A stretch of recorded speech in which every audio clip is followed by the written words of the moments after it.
Muy buenos días, muy buenas tardes o muy buenas noches, dependiendo del momento que estén viendo este video. En esta ocasión vamos a mostrarles un video práctico, que es un complemento al primer video que subí, que era sobre trabajo y lectura de texto académico. Es un complemento ya que es la parte práctica de ese video. ¿Ya? En ese video, en el fondo, yo les planteo una serie de orientaciones y cuestiones en materia de lectura misma, ¿ya? Y les explico un poco la estructura que debiesen tener las fichas, pero hoy en día vamos a indagar precisamente la estructura de la ficha, ¿ya? El cómo debe ir redactada, ya vamos a ver unos ejemplos de ficha y también vamos a hablar un poco de los gestores de referencia bibliográfica para organizar nuestra sistematización de lectura y poder acumular grandes volúmenes de información y tenerlos simplificados y al alcance en cualquier momento para cualquier curso, para cualquier situación de índole académica. ¿Ya? Bueno, para comenzar un poco, me gustaría darle un cuenta un poco del objetivo general de este video. El objetivo es mostrarle un producto concreto de una lectura o trabajo de texto académico. ¿Ya? Por eso les digo que es la parte práctica del video anterior. Eh, antes decirle, en el fondo, bueno, esta es la parte práctica del video que les comenté anteriormente, y nos vamos a basar principalmente en el modelo de ficha que está subido en la página web de Ucurso, ¿ya? Si ustedes van a su cuenta en Ucursos y pinchan el curso de Historia de la Sociedad Moderna, en la parte de material docente, van a encontrar que la profesora subió en la parte que dice número 3, instructivo, ficha de lectura, redacción y funcionamiento, un protocolo de evaluaciones, del cual la profesora más adelante les va a explicar a través de un video, la plantilla ficha de lectura, que es la que vamos a trabajar, y un instructivo de fichas de lectura. El instructivo es de forma complementaria a este video que estamos haciendo actualmente y también es complementario al video anterior que subimos sobre lectura y trabajo de texto académico, ya para que lo revisen también. Ya, el modelo de ficha, que lo vamos a mostrar ahora, es una propuesta de ficha. ¿Ya? Lo voy a mostrar ahora en pantalla. Aquí está. Este es el modelo base que ustedes van a encontrar en el sitio web o curso, en el material que la profesora subió. En el fondo, contarles varias cosas. Primero, bueno, ¿para qué sirve generar una ficha? Primero, antes que nada. Primero, la ficha es un producto de nuestra lectura. ¿Ya? Como les dije anteriormente en el primer video que subí sobre trabajo y lectura de texto académico, la memoria es frágil y lamentablemente si nosotros leemos un día, a lo más esa información va a quedar almacenada en nuestra memoria una semana. Y cuando volvamos a leer otro texto, eso va a perder cabida en nuestra memoria y se va a ir. Es muy difícil que un texto cale hondo y nos acordemos de las tesis generales, sobre todo cuando tenemos que leer cientos de autores como en el desarrollo de la carrera, incluso unos cuantos en cada curso. Entonces, en el fondo, la ficha de lectura es un producto que a nosotros nos permite manejar grandes volúmenes de información, gran cantidad de autores y distintas referencias de cada autor, ¿ya? Lo que es crucial, lo que se conoce como manejar literatura en el fondo, ¿ya? La ficha es un recordatorio de lo que uno ha leído y trabajado, ¿ya? No es solamente la descripción de lo que uno ha leído, también es un recordatorio de lo que ha trabajado, y a esto me refiero cuando nosotros subrayamos, tenemos comentarios, inquietudes, reflexiones a partir de la lectura, la idea es que en la ficha esto también quede reflejado, ¿ya? Y estas fichas permiten poner en discusión al autor que está, en este caso estamos leyendo, con nosotros mismos, ya discusión entre el autor y nosotros, pero también discusión entre el autor y otros autores, ya permite hacer una comparación de fichas o comparación de referencias, ya. Bueno, y antes de empezar como con los apartados de cada ficha, también recordarles que en este caso la ficha que estamos mostrando es de forma virtual. Eso quiere decir que se realiza en un formato que viene desde Microsoft Word. Ya estoy haciendo mi respectivo tutorial en una cuenta de Microsoft Word específicamente. Esto vale también para quienes tengan otro tipo de programa para redactar ya documentos escritos en otros computadores y también no solo si es que no tienen la posibilidad de tener un computador para poder hacer estas fichas, hay otra alternativa, bueno, yo tuve durante mi estancia en pregrado compañeros que realizaban fichas de texto pero de forma manual. Esto quiere decir, realizaban en papel escrito los fichajes de sus textos Ya tenían, de hecho, carpetas físicas donde archivaban cada una de las fichas y estudiaban con esa carpeta, ese archivador en el fondo para cada prueba. Y así que en el fondo esto no solamente se puede realizar de forma digital, la propuesta que hay acá es de tipo digital, ya que es bien portátil, ya permite manejar muchos volúmenes de información y sobre todo subirlo a la nube posteriormente. Pero se puede hacer de forma física también en caso de tener algún tipo de problema. Eh, ya, vamos un poco a lo que es la ficha.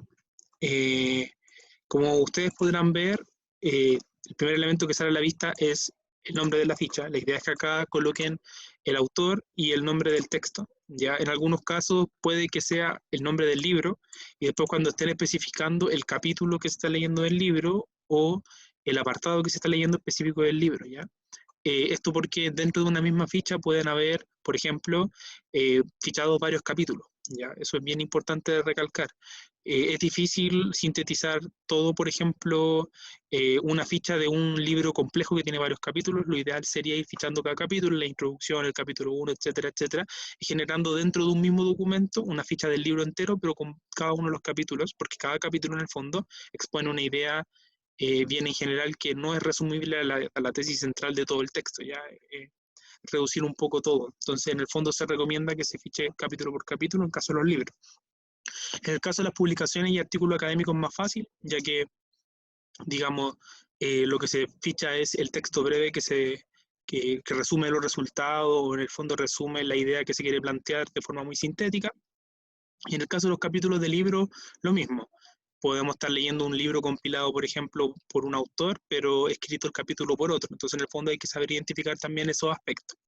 Respecto a la referencia bibliográfica, lo que se está pidiendo acá como propuesta en fondo desde el curso es que ustedes pongan la referencia en formato APA. Esto no necesariamente tiene que ir al principio, puede ir al final, depende de cómo ustedes lo utilicen. En el formato viene al principio. Yo también se lo recomiendo que lo ocupen al final, viendo el video que les subí anteriormente sobre el sistema de referencia de APA y poniendo la bibliografía automática tal como en el fondo trabajamos en ese video. Ya, las palabras claves remiten a principales conceptos que permiten etiquetar o categorizar el texto que estamos leyendo. ¿Ya? Por ejemplo, ustedes están en la bibliografía, uno de los primeros textos que tienen que leer es uno de Wright Mills sobre la imaginación sociológica y específicamente sobre historia y sociología. Ese texto se puede etiquetar con los principales conceptos que aborda el autor, por ejemplo, historia, es decir, una etiqueta, sociología sería otra. Voy a ir escribiendo un poco para ir llenando la información. Podría quedar así, historia, sociología, el concepto de imaginación sociológica también es importante, ¿ya? Entre otras, ¿ya? Comúnmente se ocupan entre 3 y 5 conceptos que permiten etiquetar el texto posterior y permiten también establecer al autor dentro de un campo en específico. Por ejemplo, en la mayoría de los textos del curso de historia, la etiqueta obligada es historia, ¿ya? En algunos casos, por ejemplo, si tienen un curso de psicología, una etiqueta de psicología. Y a medida que vayan avanzando en sus cursos disciplinares en la carrera, probablemente vayan encontrando subcampos dentro de la sociología. Sociología de la educación, sociología económica, clases sociales, entre otras temáticas, ¿ya? Después viene el apartado síntesis, que en el fondo es el resumen del texto, ¿ya? Aquí, como les expliqué en el video anterior sobre lectura y trabajo de texto académico, la idea es resumir en 1, 2 o máximo, a mi parecer, esto igual es precisión personal, pero yo les propongo que sean máximo 3 párrafos, ¿ya? La idea central del autor. Y en el fondo la idea es que se mantengan 3 elementos que son cruciales para entender el argumento de un autor en ciencias sociales. El primero es el problema que se identifica, la pregunta, el objetivo, lo que quiere indagar, ¿ya? El desarrollo de los argumentos y la conclusión o resultados. En algunos casos, creo esto ya lo he explicado anteriormente, por ejemplo, en papers de publicación académica, donde lo que se hace es un levantamiento de información para comprobar alguna pregunta de investigación o poner a prueba alguna pregunta de investigación, también hay un apartado metodológico que resulta crucial, explicando cuál es el método que el autor ocupa para responder una pregunta, ¿ya? Lo ideal acá es ser sintético, ¿ya? No sirven fichas de, por ejemplo, si un texto tiene 20 páginas, no sirve una ficha de 10. En el fondo es tratar de reducir la máxima complejidad para entender cuál es el argumento central del autor. Y aquí la metodología que le indiqué en el video anterior es bien relevante. Por ejemplo, ir párrafo por párrafo, reduciendo cuál es la idea de cada párrafo y viendo cuáles son los párrafos que tienen mayor importancia para el argumento principal. Comúnmente el autor en un párrafo se inspira y dice, este es mi objetivo, esta es mi pregunta inicial, esta es la gran pregunta, el texto es lo que quiero desarrollar, ¿ya? Y el resto son los argumentos de por qué considera lo que está afirmando o lo que quiere poner a prueba, ¿ya? Vamos a ver ejemplos de esto, así que no se pierdan todavía. Hay dos fichas importantes como modelos que me gustaría compartirles. Después viene un apartado comentario en el cual la idea es que ustedes reflexionen, den cuenta de cuestiones que le hicieron ruido. Uno cuando está leyendo, por ejemplo, papel y está, por ejemplo, una impresión, la está subrayando, la está rayando, etcétera. Uno comúnmente a veces pone ideas que se le vienen a la cabeza o hace nexo con otros textos que leyó hace poco, sobre todo cuando uno entra a la carrera, comúnmente se le despiertan esas curiosidades. La idea es que aquí queden registrado todo lo que es su apreciación personal sobre el texto, ya por más... uno puede decir, quizás mi opinión está infundada o lo que sea. Este es el apartado de las, por decirlo de alguna forma, las inquietudes. El apartado de las inquietudes, del fondo de las primeras nociones, ¿ya? Para dejar por lo menos un registro de qué fue lo que provocó en mí este texto, ¿ya? Después viene un apartado de citas, que en el fondo son citas textuales. Si ven el video de sistema y referencia NAPA que subí anteriormente, pueden dar cuenta que este es el último tipo de cita que les expliqué. Habían dos, las que eran principalmente bueno, una era la cita textual, que es la que va en este apartado, pero también está el parafraseo, ya que el parafraseo es cuando nosotros escribimos con nuestras palabras lo que creemos que el autor quiso decir. En la parte de resumen y síntesis, en general nosotros lo que debemos hacer es un gran parafraseo del autor, parafrasear lo que él dijo en un capítulo, en 3 párrafos o en 2 párrafos, ¿ya?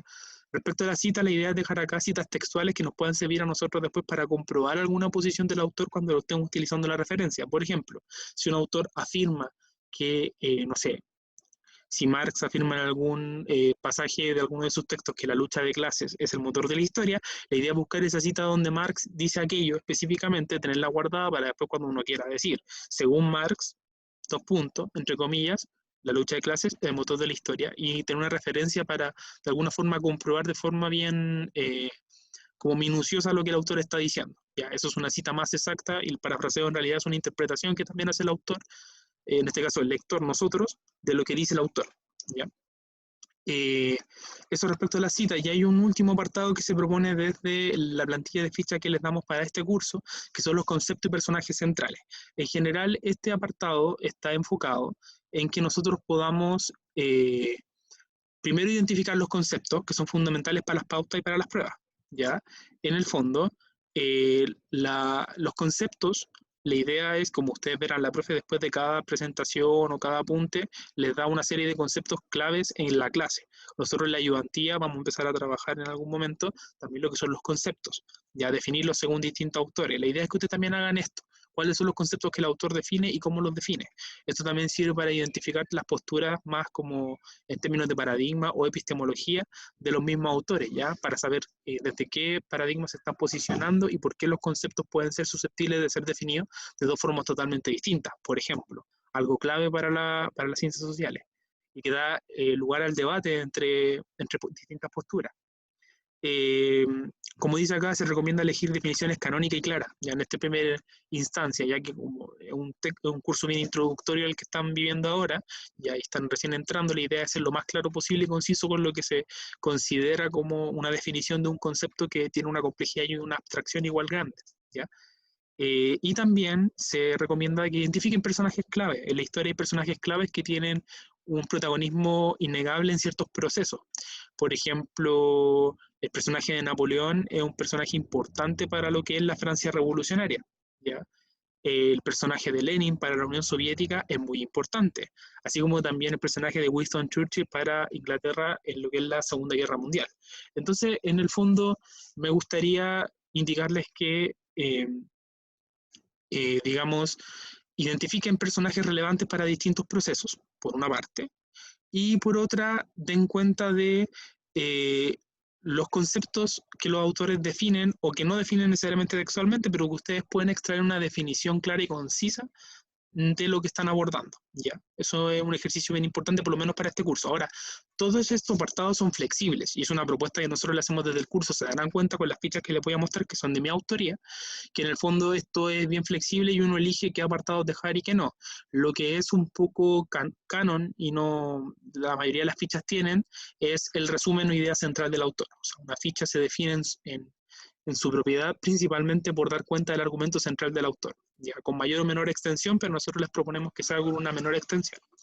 Ahora les voy a mostrar tres modelos de ficha que seleccioné, dos modelos de fichas, perdón, que seleccioné para, en este caso, ejemplificar a lo que me estoy refiriendo. ¿Ya? Esperen un momento. Ya, las tengo en formato PDF, aquí están. La primera ficha que les voy a mostrar es una ficha de un artículo académico que publicó el profesor Giorgio Boccardo. El profesor Boccardo es profesor del Departamento de Sociología de la Chile. Él se enfoca principalmente en lo que es, digamos, conflicto de clase, estratificación, trabajo, entre otros temas. Y principalmente aborda en este artículo el tema de la automatización de la banca chilena, ¿ya? Que es un tema que tiene que ver, la automatización tiene que ver cómo dentro del trabajo ciertas como funciones que realizan los trabajadores son reemplazadas por máquinas, ¿ya? Y él lo aborda dentro del sector de los trabajadores del sector de banco en Chile, una investigación respecto a aquello. Bueno, el texto se llama Automatización de la banca chilena, transformación tecnológica y conflictos en el trabajo, ¿ya? En este caso yo pongo mi autoría en la ficha. La idea es que ustedes también firmen sus fichas, ya que son productos de ustedes, productos académicos muy relevantes. Y bueno, en este caso, capítulo, el nombre del capítulo, cuando por ejemplo esto es un libro, por ejemplo, si fuera Historia del siglo XX de Eric Hobsbawm, yo aquí podría poner capítulo número 1, porque estoy fichando el primer capítulo. En este caso repito el mismo nombre, porque es un artículo, una publicación o un paper, como se le conoce. Las palabras claves que identifico en este texto son trabajo, que es más bien el campo en el cual se inserta la investigación, proceso de trabajo, que es el subcampo dentro de la sociología del trabajo en el cual está abordando sus conceptos, automatización, que es otro tema importante dentro de los estudios sobre trabajo, conflicto, porque también da cuenta de cómo se produce el conflicto al interior del trabajo, ¿ya? Y Chile, porque en el fondo es una publicación de un caso en específico, contextualizado en un país que es Chile, una región. Es importante dar cuenta cuando un texto habla general, de forma teórica, respecto, con evidencia respecto a todo el mundo, o respecto a una región, o respecto a un país. Ya eso es muy relevante. Y como verán acá, bueno, tiene 3 párrafos la síntesis y argumento general, y lo que planteo acá, por ejemplo, en el primer párrafo es lo siguiente. El presente artículo explora la introducción de nuevas tecnologías en el proceso de trabajo bancario, donde se examinan las nuevas formas de control, descalificación laboral y las resistencias que emergen ante las nuevas tecnologías. Eso quiere decir que los trabajadores frente a la introducción de tecnologías automatizadas se resisten. ¿Por qué se resisten? Porque van siendo prescindibles. Eso quiere decir que van siendo reemplazados la mano de obra por las nuevas tecnologías. Hacia el final del texto, en este caso, y se examina, pero se examinan los límites y posibilidades de la automatización bancaria. En el fondo, el profesor lo que hace acá es poner en duda o poner en cuestión hasta dónde llega la automatización y hasta dónde, por ejemplo, hace que la mano de obra, en el caso de los trabajadores bancarios, sea prescindible, ¿ya? Plantea que bueno, la industria ha sido pionera en la introducción de tecnología, digitalización de procesos, centros de llamada, cajero automático, entre otros, para organizar el proceso de trabajo. Estas tecnologías suprimieron ocupaciones calificadas y no calificadas. Pese a lo anterior, la explosiva financiarización de la sociedad chilena y expansión crediticia, el endeudamiento, ha generado una fuerte demanda de fuerza de trabajo. Eso quiere decir que pese a que se ha automatizado, paralelamente igual se ha ido contratando más trabajadores, más fuerza de trabajo, no necesariamente automatizado, ¿ya? Con la crisis del 2008, la crisis del 2008 es una de las últimas crisis económicas que ha habido, que ahora estamos viviendo una, al parecer, y la anterior fue la del 2008, se introducen nuevas tecnologías, como por ejemplo el Big Data de cliente y mayor informatización de los procesos en la banca para reorganizar el proceso de trabajo y aumentar la intensidad de este, ¿ya? Cuando nos referimos a procesos de trabajo, nos referimos principalmente a cómo se organiza el trabajo específicamente y localizadamente. Por ejemplo, en una empresa, ya en este caso los bancos. ¿Cómo organizan el trabajo los bancos? Bueno, lo pueden organizar a partir de un sector como de atención al cliente, un sector de contabilidad, un sector de informática, eso tienen ciertas jerarquías, trabajadores que más subordinados, supervisores intermedios, gerentes generales, etcétera. A eso se refiere con proceso de trabajo, por ejemplo. Todo esto en sintonía con un proceso de los servicios financieros, para ajustarse a las necesidades específicas de sus clientes. La organización del proceso de trabajo en la banca considera 3 procesos de relación directa con los clientes. El profesor lo que está diciendo que el proceso de trabajo en la banca se define por 3 procesos principales. La casa matriz, que es la inteligencia de negocio y plataforma financiera, las oficinas, que es atención automatizada y ambientes de negocios, y la banca tecnológica, que son los chatbots y supervisión digital. ¿Ya? Bueno, el último párrafo, que en el fondo da cuenta de la anterior, es lo que él quiere decir, los argumentos para decir lo que quiere decir, y esto al final es el resumen, cómo remata, ya su argumento general, sus conclusiones. Dice, en general, se identifican distintas formas de resistencia a los 3 componentes del proceso de trabajo bancario, que como vimos son estos que estaban al finalizar el último párrafo, que estoy marcando ahora con el cursor. Explicados principalmente por qué se producen estas resistencias, por el aumento de la intensidad del trabajo por la descalificación y mayor control. Eso quiere decir de que la automatización introduce mayor intensidad en el trabajo y hay además mayor control que se traduce en que los trabajadores tienen menos control de su trabajo y la automatización los controla más, ¿ya? Y el otro es que el reemplazo directo de ocupaciones de distintas ocupaciones. Eso quiere decir el reemplazo de la mano de obra por automatización o por las máquinas, ¿ya? Esto, a juicio del autor, demuestra que la automatización es un proceso irreversible, ¿ya? O inevitable. La fuerza de trabajo no ha logrado reemplazarse totalmente y en gran parte se ha debido a la fuerza de sus sindicatos, ¿ya? El autor reflexiona que más que oponerse a la automatización, el problema es cuando la introducción de nuevas tecnologías se le da un uso de aumento de intensidad del trabajo y el control del proceso de trabajo, no así el aumento de bienestar de los mismos trabajadores.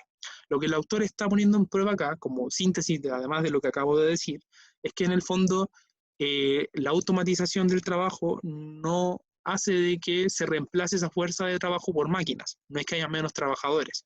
Lo que ocurre es que aumenta, como comprueba, la cantidad de trabajadores, de fuerza de trabajo, pero la automatización a la vez sirve de control a esa mano de obra, ¿ya? En este caso aumenta la intensidad de su trabajo y a la vez también los controla, digamos, con la tecnología de forma más segura, ¿ya? Reduce la autonomía de los trabajadores. En el fondo eso es lo que está poniendo en debate. Aquí agrego una cita que en el fondo da cuenta muy bien de lo que el profesor quiere decir, no la voy a leer, pero en el fondo es un poco el parafraseo que yo hice de la conclusión. Por ejemplo, en suma, la introducción de nuevas tecnologías en el proceso de trabajo bancario ha desarrollado en paralelo 2 dinámicas de reorganización productiva. Por un lado, procesos de descalificación y mayor control que están aumentando la intensidad del trabajo, y por otro, el reemplazo directo de ocupaciones. En el fondo, lo que se estaba parafraseando al final del resumen, ¿ya? Y los comentarios que doy acá van principalmente abocados a mi proceso de investigación. Por ejemplo, yo estoy investigando sobre procesos de trabajo y en este caso fiché este texto para mi tesis de posgrado. Entonces, en el fondo, veo qué tan importante es para el caso chileno, para estudiar procesos de trabajo en Chile a nivel mundial, para la teoría de procesos de trabajo, entre otras cosas, ¿ya? Y al final pongo una referencia en APA, según como le indiqué en el video anterior del sistema de referencia de APA, cómo se deben citar estos textos, ¿ya? Por otra parte, tenemos la ficha del texto de Maristela Svampa. Este es un texto, no es el texto que está en la bibliografía, por si acaso. Es el mismo texto que ocupé para la referencia cita en APA, pero este no es el que tienen que leer en la bibliografía. Ustedes, el de la bibliografía, tienen que leer el capítulo final de un libro sobre neoextractivismo, ya que habla sobre neoextractivismo y antropoceno, y este texto que en el fondo le estoy mostrando un artículo científico de Maristela Svampa, donde da cuenta del concepto de consensos de los commodities, que es como uno de los principales conceptos que ella aborda en su reflexión sociológica. Entonces, en el fondo, el nombre de la autora, el título, ya, nuevamente el nombre de quien está haciendo la ficha, se repite nuevamente el título porque en el fondo esto no es un capítulo, sino que es un artículo en general, corto de 20 páginas, quizás menos, y los conceptos principales son América Latina, porque el contexto local, en este caso focalizado, contextualizado, territorializado, el desarrollismo ya como un campo donde ella se inserta a discutir. Esto no necesariamente lo tienen que saber, pero por ejemplo lo que es el concepto de desarrollo es vital para los debates en América Latina. ¿Qué es lo que se considera como desarrollo? Para los países, ¿qué es desarrollo? ¿Es solo progreso económico o es otra cosa? Es uno de los debates que van a ver después en sus cursos de historia y de teoría sociológica latinoamericana. Los commodities Para los que no sepan, los commodities son principalmente las materias primas, ¿ya? Eso quiere decir, por ejemplo, en el caso chileno, el cobre. El ecologismo, ya como una teoría política que en el fondo da cuenta de cómo nos relacionamos con la naturaleza y trata de ver este desarrollo de forma armoniosa, y el neoextractivismo, que es la forma que adopta el neoliberalismo para extraer materias primas en regiones tercermundistas, ¿ya? Entonces, viendo como la síntesis del texto, se darán cuenta que son nuevamente tres, en este caso son 4 párrafos, pero no aumenta mucho más la extensión que la ficha anterior. Y en este caso pongo, la autora se propone explicar el paso que da América Latina en términos económicos, pero también ideológico-político, desde el concepto del consenso de Washington, ¿ya? Que tiene una centralidad en la valoración financiera, eso quiere decir la banca, lo que vimos anteriormente con el profesor Bocardo, la masificación de los bancos y el capital financiero, al consenso de los commodities, que tiene una centralidad en la valoración reprimarizadora. Eso quiere decir de materias primas. Cómo las materias primas se valoran más que otras cosas.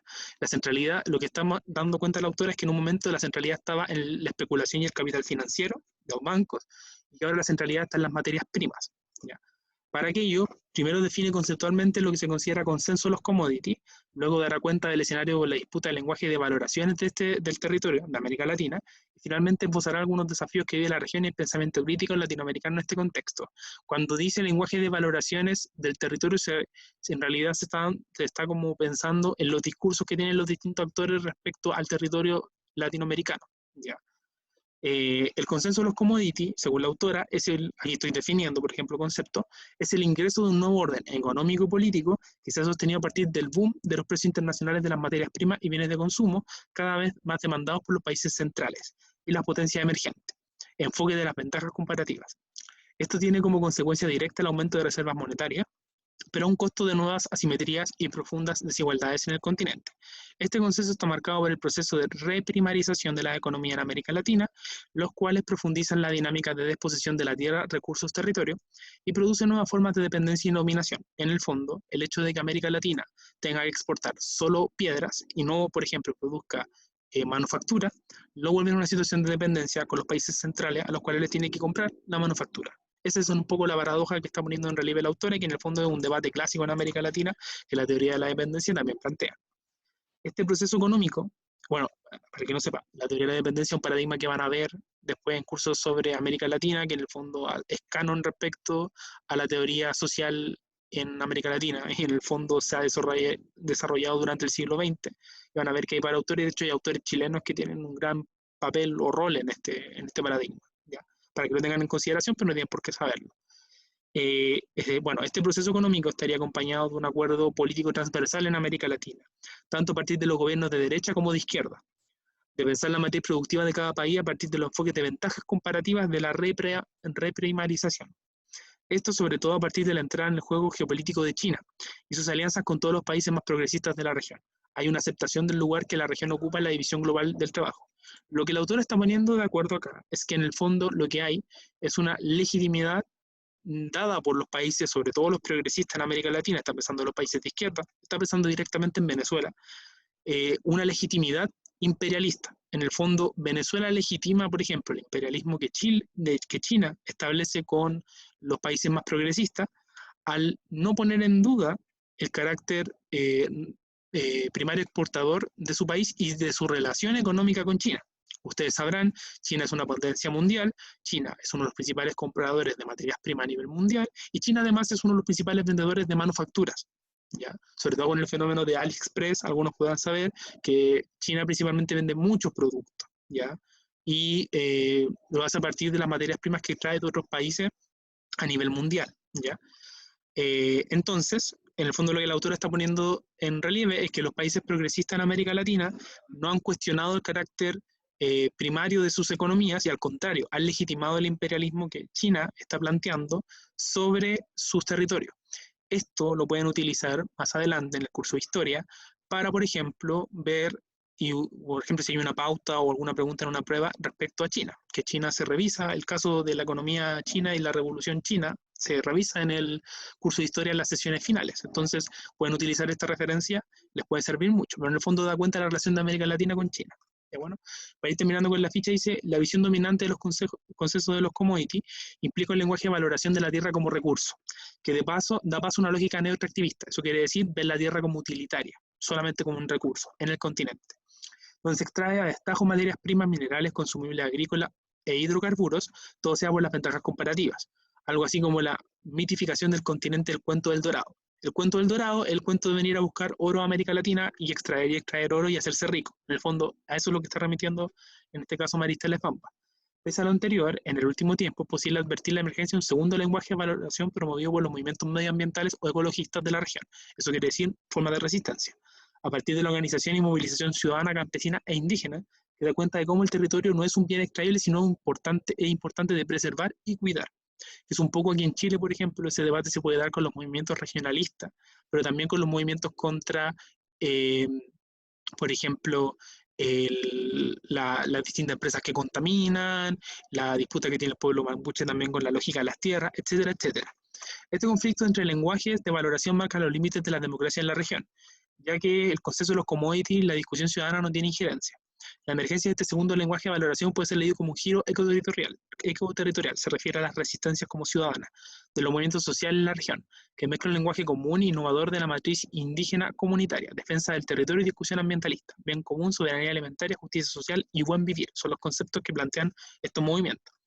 Por último, en torno a los desafíos, la autora reconoce que el principal obstáculo de los movimientos sociales en el contexto del giro ecoterritorial es la lucha contra determinados imaginarios sociales en torno al desarrollo y la posibilidad de generar nuevos imaginarios sociales para pensar una nueva sociedad y las lógicas de desarrollo, por ejemplo, a partir del aporte de las visiones post-desarrollistas de la región, que es un enfoque teórico que se está desarrollando a partir del discurso de estos giros ecoterritoriales. Entonces, en el fondo, bueno, aquí se plantean citas que sintetizan lo que la autora está diciendo. ¿Ya?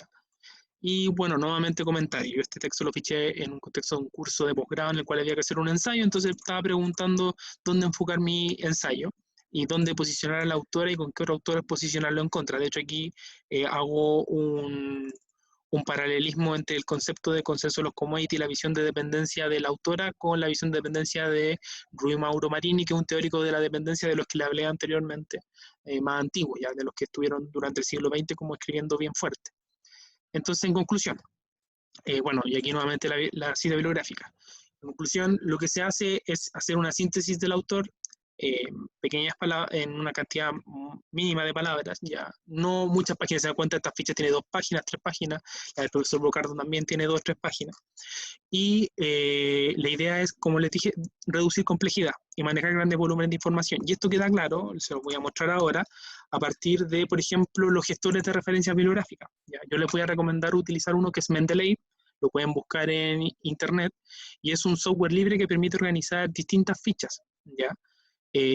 Voy a mostrarlo ahora en pantalla. Este es el programa Mendeley, ¿ya? Es un gestor de referencia bibliográfica y aquí tengo todas mis fichas organizadas. Entonces después, por ejemplo, si quiero buscar por área temática, por ejemplo, vimos teoría de la dependencia.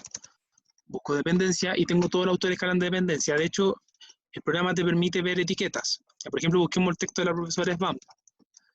Aquí está, consenso de los commodities, le hago 2 clics, lo tengo acá en la misma ficha, y de hecho esto me permite, por ejemplo, acá seleccionar una parte del texto, ponerle nota, etcétera, comentarlo, reflexionar aún más sobre la ficha, etcétera, y al costado me permite llenar campos bibliográficos, muy parecido a lo del tema de la cita en APA, pero también me sirve para categorizarlo. Por ejemplo, aquí dice tags, que son etiquetas, le pongo etiquetas en las cuales se enmarca este texto. Entonces, por ejemplo, yo pongo América Latina, busco la etiqueta de América Latina, que está por acá, y doy cuenta de todos los textos que tratan la temática de América Latina. Entonces, si yo quiero después hacer un ensayo sobre América Latina, ya tengo un montón de referencias y fichas. ¿Ya? En el fondo es un programa bien, digamos, que permite organizar grandes volúmenes de textos por etiquetas y nos permite a nosotros después, por ejemplo, si queremos hacer un ensayo, un trabajo, etcétera, una revisión de literatura, con un par de clics llegar a todo lo que hemos almacenado durante nuestra trayectoria leyendo y fichando y sobre todo trabajando textos académicos, ¿ya? Es una sugerencia que les doy, es bien importante, es bien interesante utilizar este tipo de software y facilita mucho la vida, sobre todo cuando necesitamos hacer revisiones de un momento a otro y nos permite también dar cuenta de trabajo anterior y reutilizar trabajo anterior en el fondo, ¿ya? Más que reutilizar es almacenar ahí y tener siempre a disposición, ¿ya? Eso sería por esta vez. Muchas gracias por ver el video y cualquier duda, como siempre les digo, me pueden hablar por correo a mí o a través de un ayudante. Que estén bien, hasta luego.